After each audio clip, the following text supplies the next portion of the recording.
বছর শেষের দিন 31 ডিসেম্বর রাত। নতুন বছরকে স্বাগত জানাতে আমরা চলে এসেছি কলকাতার প্রাণকেন্দ্র পার্ক স্ট্রিটে। চারপাশে মানুষের ঢল, আলোয় ঝলমল রাস্তা, সাজানো গাছ, দোকান, ক্যাফে, পুরো জায়গাটাই যেন একটা উৎসবে পরিণত হয়েছে। হাসি, গান, উচ্ছ্বাস সব মিলিয়ে নতুন বছরের এক আলাদাই ভাইব এখানে।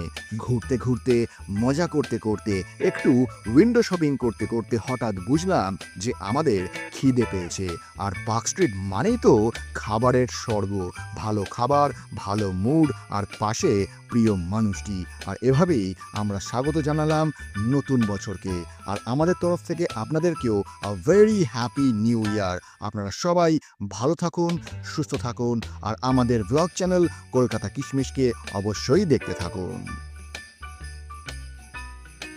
বছর শেষের দিন 31 ডিসেম্বর রাত। নতুন বছরকে স্বাগত জানাতে আমরা চলে এসেছি কলকাতার প্রাণকেন্দ্র পার্ক স্ট্রিটে। চারপাশে মানুষের ঢল, আলোয় ঝলমল রাস্তা, সাজানো গাছ, দোকান, ক্যাফে, পুরো জায়গাটাই যেন একটা উৎসবে পরিণত হয়েছে। হাসি, গান, উচ্ছ্বাস সব মিলিয়ে নতুন বছরের এক আলাদাই ভাইব এখানে। ঘুরতে ঘুরতে, মজা করতে করতে, একটু উইন্ডো শপিং করতে করতে হঠাৎ